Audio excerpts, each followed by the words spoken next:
ګوره د الله رسول هر خبره اشاره زما استاد لپاره ایمان دی، لیکن خبره سره د قسم یې کړې ده، وایي زما دې په خدای سره قسم یې که چا صدقه وکړه فکر خو یې دا دی 100 روپۍ وي 10 روپۍ خیرات کې نو خو معلومه ده 90 روپۍ پاته سولې 10 روپۍ کمې سوې. د الله رسول فرمایي په خدای دې مې قسم وي که 100 روپۍ کمې سوي. یا رسول الله زه په سترګو وینم پخوا 100 وې اوس 90 دي. د الله رسول وایي زه په سترګو وینم پخوا 100 وې اوس 110 ولې. ستا فکر دا دی چې زما 10 روپۍ ولاړې یا زه په باطن خبر یم، زه په روح خبر یم چې الله و تا ته په ازل کې چیش در کړي دی.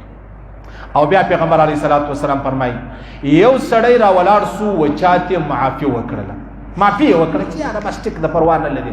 اوس په ظاهر خدا معلومیږي چې یاره څونه کمزوري دي، پښتانه وایي څونه بې غیرته دي. نه دا زموږ په جهان کې نیمه جنګونه دا د پیغوره راپېښ دي، دا د دې راپېښ دي چې نن غږ نه ورته وکړې سبا بیا نورې خبرې درته کوي، نو لهذا زه پرېږدم نه. نو چې نه پرېږدې بیا هغه د 1 روپۍ باد ورسره کړي و، دی د 50 روپۍ باد ورسره وکړي 4 روپۍ د هغه پورې وړی سولو. څه دې په جوړه کړله؟ دلته الله وعده کړې وه چې ته دی معاف که بس ما و کار سره پرېږده. د الله رسول فرمایي په خدای دې مې قسم وي که چا و چاته معافي وکړله په ظاهره بې عزته معلومیږي، په خدای قسم د الله رسول فرمایي ته د الله په دربار کې عزتمن سوې، د الله په دربار کې ته عزتمن سولې. او څونه غټه خبره ده. زه کوشش دا کوم ستا په دربار کې عزتمن سم، ته کوشش دا کوې زما په دربار کې ته به په ما څه وکړې زه به په تا څه وکړم.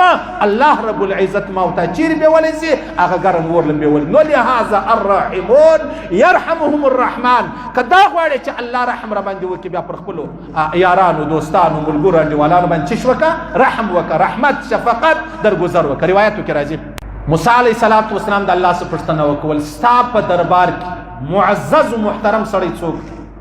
ستا په دربار کې معزز محترم سړی څوک؟ الله ورته وفرمایل زما په دربار کې معزز او محترم سړی هغه دی چې کله چا بد ورسره وکړو او د بری ور باندې پیدا کړي دی ور باندې زورور سو دته الله رب العزت قوت ورکړي اوس دی را ولاړ سي دا سړی معاف کړي دا چې دی دا معزز دی زما په دربار کې، زه محترم معزز به دې ته وایم. حضرت علی کرم الله وجهه فرمایي وایي که چیرې چا بد در سره وکړو بیا ته را ولاړ شوې په دې سړي پسې پسې شوې او دا سړی تا ګیر کوي ګرفتاره دې کوي ټینګ دې کوي اوس په څه چم کوي؟ نو حضرت علی کرم الله وجهه فرمایي چې الله و تا ته دومره قوت درکوي چې دی ستا تر لاس لاندې کوي. ستا دپاره څه کول پکار دي؟ حضرت علی کرم الله وجهه فرمایي ستا دپاره دا پکار ده چې په شکرانه کې دا سړی معاف کړي. الله تا ته دومره اختیار درکوي، الله و تا ته دومره مطلب قوت و بری درکوي، اوس به ته د الله دپاره څه کوې؟ ته به مړی کوې نه، را ولاړ سه د الله دپاره یا الله ما بخښلی دی دا سړی ستا په خاطر ما بخښلی دی ستا په خاطر. الراحمون یرحمهم الرحمن. ما ماښام دا کتاب کتی ډېر د پیغمبر علیه السلام ژوند ما د الله سره وعده وکړه، د الله سره والله په ما الله خبر دی.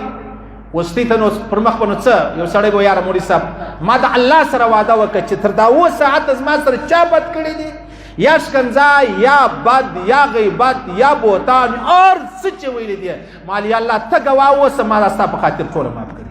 د فیسبوک دنیا د فیسبوک زمانه د پلوکو انسانان دي، یا الله ستا په خاطر ما دا ټوله معاف کړي تر دا 9 ساعته پورې دا زما د الله سره وعده ده. ستی دخوا معافي یې زما د خوا ما دا د الله سره وعده وکړه. الراحمون یرحمهم الرحمن. وکه رحم وکه شفقت وکه الله فرمایي په هغه ورځ به دې وبخښم چې په هغه ورځ به ته ډېر پریشانه یې غمګینه به یې په هغه ورځ به ستا و رحمت ته ضرورت یې الله فرمایي په هغه ورځ بیا ما وغواړه.